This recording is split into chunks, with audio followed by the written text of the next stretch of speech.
Hello students, welcome to mathematical सा। आज का लेक्चर हमारा programming in C and numerical method जो कि बीएससी सेकंड, बीए सेकंड और बीएससी सेकंड ऑनर्स के बच्चों के लिए। इस लेक्चर में हम चैप्टर 5 शुरू करने जा रहे हैं। चैप्टर का नाम है decision control structure. Decision control structure में 3 तरह के स्ट्रक्चर हैं: सिलेक्शन, सीक्वेंस और आइट्रेशन। सीक्वेंस का मतलब है उसमें क्या है कि सबसे पहले हम क्या करते हैं, प्रोग्राम को शुरू कर लेते हैं, स्टार्ट कर लेते हैं।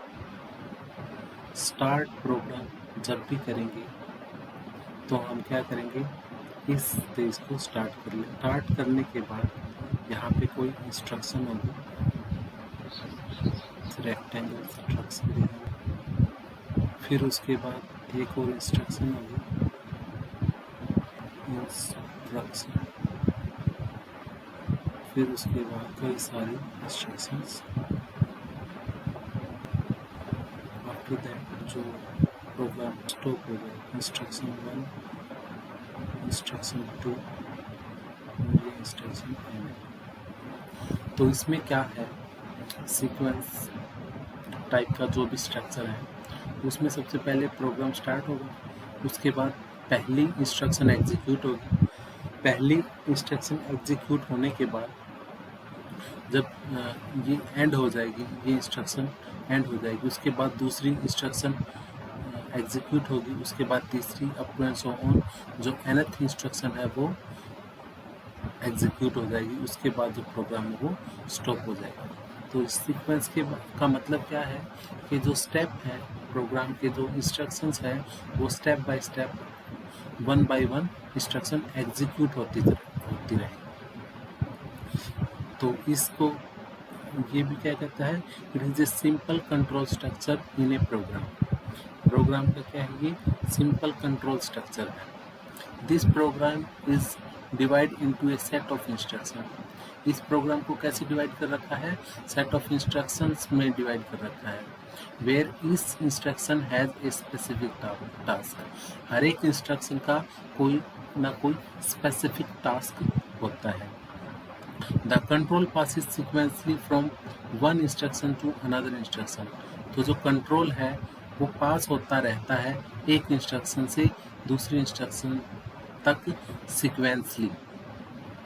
At the start the first instruction is executed, then second, then subsequent once resulting in a linear straight line flow of control।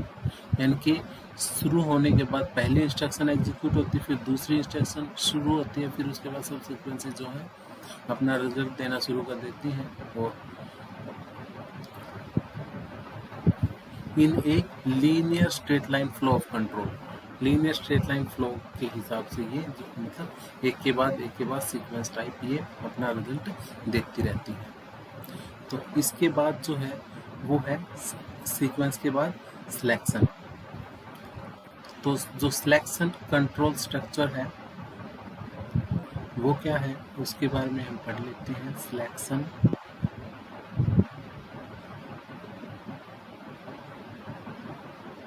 Control structure,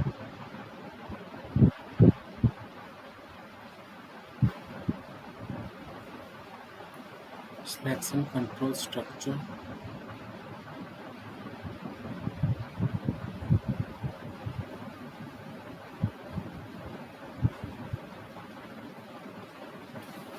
इसमें क्या होता है, एक प्रोग्राम को सबसे पहले जो शुरू हुआ है, शुरू करने का वही तरीका, इससे हम इसको शुरू कर देते हैं, स्टार्ट कर देते हैं।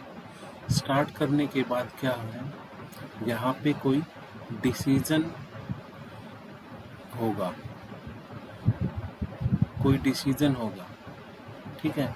इसमें क्या है, कोई ना कोई कंडीशन होगी,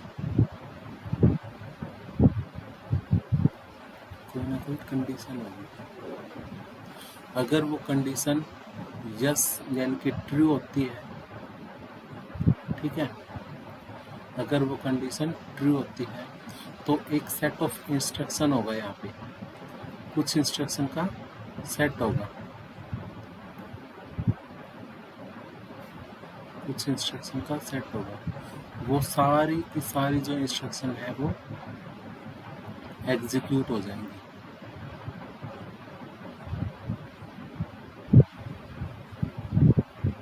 इस तरह से का जो इंस्ट्रक्शन का जो सेट है वो एग्जीक्यूट हो जाएंगे और उसके बाद एंड ऑफ द प्रोग्राम,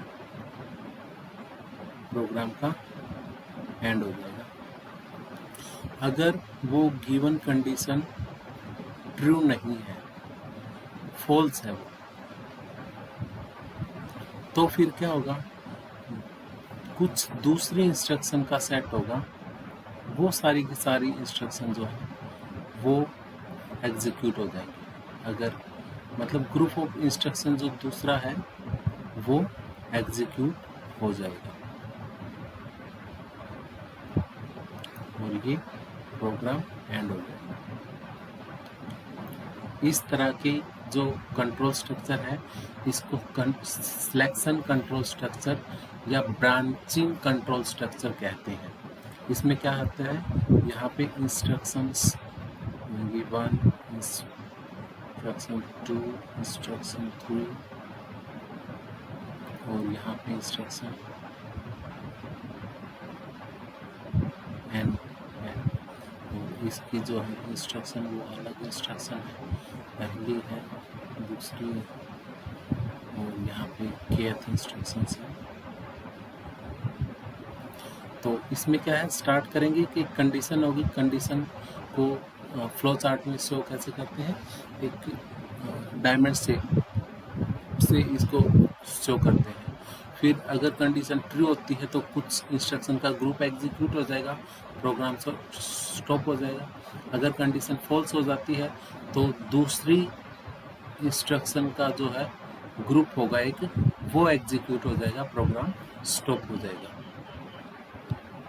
तो सिलेक्शन क्या है, in a selection a particular group of statement is selected from several group of instructions. Selection में क्या है, एक पर्टिकुलर ग्रुप ऑफ स्टेटमेंट या particular group of instruction select हो जाएगा, किन में से, सेवरल ग्रुप ऑफ इंस्ट्रक्शन में से, depending upon the outcome of selection condition. किसके ऊपर डिपेंड करता है, सिलेक्शन कंडीशन जो है उसके ऊपर डिपेंड करता है या फिर ब्रांचिंग कंडीशन के ऊपर डिपेंड करता है। These group of statement are called branching. इस ग्रुप ऑफ स्टेटमेंट को क्या कहते हैं, ये जो ग्रुप बना है, ये जो ग्रुप बना है, इनको क्या कहते हैं, ब्रांच कहते हैं, ब्रांचेस कहते हैं। At a time only one of the branches is selected and the control then passes through the branch। एक बार में एक ही ब्रांच सेलेक्ट होगी, ब्रांच यानी सेट ऑफ इंस्ट्रक्शन एक बार में सेलेक्ट होगा और जो कंट्रोल है वो पास हो जाएगा उस ब्रांच में से। The instruction in that branch are then executed sequentially. जब ये कंडीशन जो है या तो ट्रू हो जाएगी या फिर फॉल्स हो जाएगी, यहाँ पे यस नो लिख रखा है, उसका भी ऐसी भी कंडीशन हो सकती है कि यस और नो की, ट्रू और फॉल्स की, यस और नो की। तो ये ब्रांच जो सिलेक्शन हो जाएगी उसके बाद जो इंस्ट्रक्शन एग्जीक्यूट होंगी वो सीक्वेंसली जो है एग्जीक्यूट होंगी। This is called condition execution और ब्रांचिंग ऑफ द प्रोग्राम। इसको क्या कहते हैं, कंडीशन एग्जीक्यूशन कहते हैं और ब्रांचिंग ऑफ प्रोग्राम भी इसी को कहते हैं। नेक्स्ट है हमारे पास आइट्रेशन। आइट्रेशन क्या है एक्चुअली, आइट्रेशन में आपके सबसे पहले प्रोग्राम को स्टार्ट करेंगे,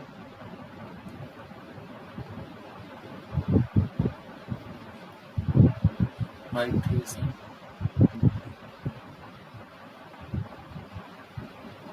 सबसे पहले प्रोग्राम को स्टार्ट करेंगे। स्टार्ट होने के बाद क्या होगा, इसमें कुछ इंस्ट्रक्शंस मिलेंगी, स्टार्ट होते ही कुछ इंस्ट्रक्शंस होंगी, पहली इंस्ट्रक्शन, दूसरी इंस्ट्रक्शंस, इस तरह से कुछ इंस्ट्रक्शंस होंगे।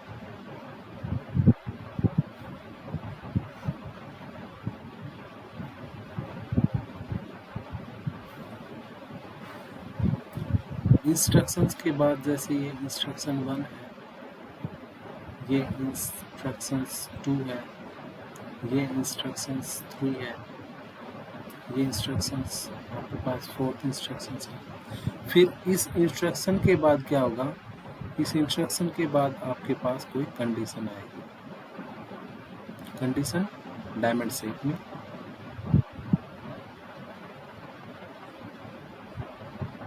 कंडीशन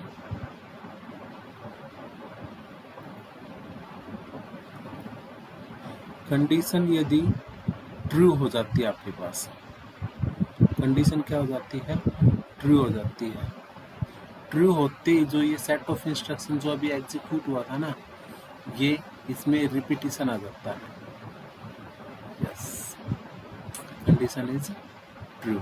यस, अगर ये हो जाती है फॉल्स, फॉल्स होती है ये प्रोग्राम जो है एंड हो जाएगा, स्टॉप हो जाएगा। तो ये आइटरेशंस है। चलिए एक बार देख लेते हैं इसके बारे में।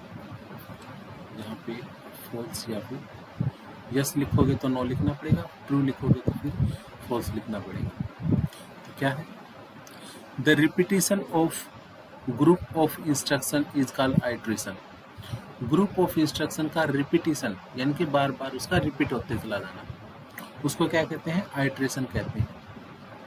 Sometimes it is required that we repeat a group of instruction again and again depend upon the outcome of iteration condition. कई बार देखा जाता है कि ग्रुप ऑफ इंस्ट्रक्शन को बार बार हमें रिपीट करना पड़ता है। किस लिए, क्यों, क्योंकि वो डिपेंड करती हैं आउटकम कंडीशन के ऊपर। If the outcome of condition is true, then the control shift back to the first instruction of a group and all the instructions are repeated again. This is also known as looping.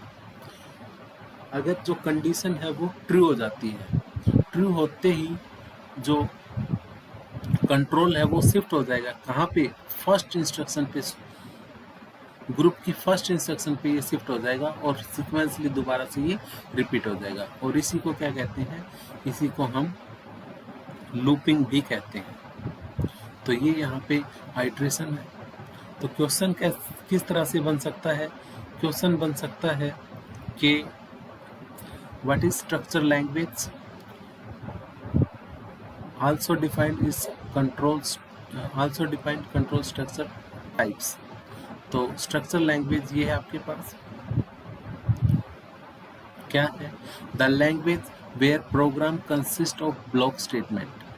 ये एक क्या है, the language where program consist of block of statement and the program flow is determined by the sequence, selection, iteration of statement. ठीक है, programme को किस तरह से कंसिस्ट करेंगे, ब्लॉक ऑफ स्टेटमेंट से जो है ये कंसिस्ट करेंगे, या फिर एंड प्रोग्राम कैसे डिटरमाइन होगा, प्रोग्राम या तो सीक्वेंस से डिटरमाइन होगा या फिर सिलेक्शन से या फिर आइटरेशन से डिटरमाइन जो है फ्लो करेगा। सीक्वेंस का मतलब मैंने बताया कि जो इंस्ट्रक्शंस है वो सीक्वेंसली वन के बाद टू के बाद ये जो है कंट्रोल जो है इसके बाद शिफ्ट होता रहे। सिलेक्शन में क्या है, एक कंडीशन आ जाए या फिर ब्रांच बन जाए। आइटरेशन में क्या है, रिपीटिशन आ जाए ऑफ स्टेटमेंट्स। उसको क्या कहते हैं, स्ट्रक्चर लैंग्वेज कहते हैं। तो कंट्रोल स्ट्रक्चर की 3 टाइप है। उसके बाद हम इफ स्टेटमेंट पे आते हैं।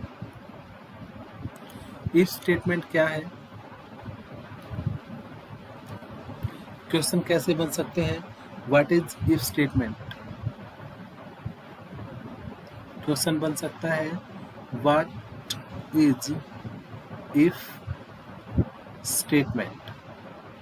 बहुत इंपॉर्टेंट क्वेश्चन बन सकता है ये, what is if statement. Define its syntax and flowchart. Define its syntax and flow chart. इस तरह का ये कंप्लीट क्वेश्चन बन सकता है। तो इफ स्टेटमेंट क्या है?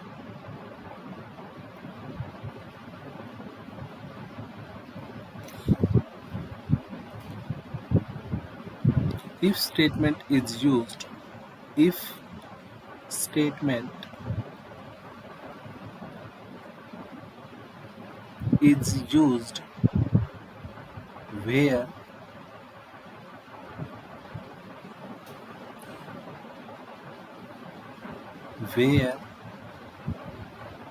we want to test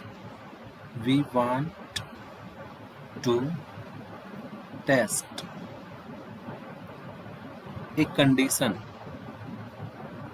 we want to test a condition, किसी कंडीशन को जब हम टेस्ट करना चाह रहे हैं, we want to test a condition. If given condition is true, given condition is true, if blank will be executed. तो जो if का blank ब्लॉक है, if block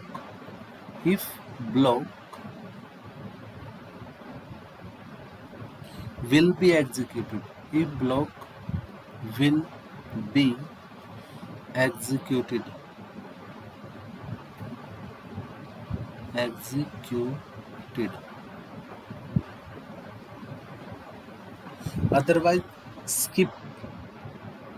otherwise skip, इसका एक प्रोग्राम भी बनाएंगे हम इफ स्टेटमेंट का। अदरवाइज स्किप रिमेनिंग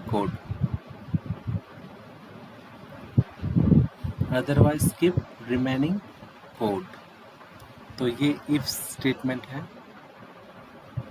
क्या है ये कि इफ स्टेटमेंट इज यूज्ड, इस स्टेटमेंट को कब यूज करते हैं? When we want to test a condition, जब हम किसी एक कंडीशन को टेस्ट करना चाह रहे हैं तब इफ स्टेटमेंट को यूज करते हैं। If given condition is true, अगर गिवन कंडीशन ट्रू हो जाती है, if block will be executed, तो इफ का जो ब्लॉक है वो एग्जीक्यूट कर जाएगा। अदरवाइज स्किप रिमेनिंग कोड, नहीं तो रिमेनिंग कोड को क्या कर देगा? स्किप कर देगा। किसके कोड को? इफ स्टेटमेंट के कोड को क्या कर देगा? वो स्किप कर देगा। अगर इफ की जो कंडीशन है वो ट्रू हो जाती है तो इफ का ब्लॉक एग्जीक्यूट हो जाएगा। अगर ट्रू नहीं होती, अदरवाइज का मतलब है ट्रू नहीं होती यानी कि फॉल्स हो जाती है, तो स्किप कर देगा रिमेनिंग कोड को। किसके कोड को? इफ स्टेटमेंट का जो कोड है उसको क्या कर देगा? स्किप कर देगा। नेक्स्ट है आपके पास इसका सिंटैक्स ऑफ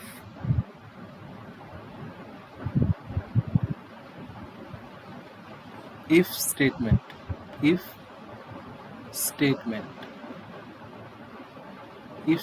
का सिंटैक्स कैसे लिखोगे? सिंटैक्स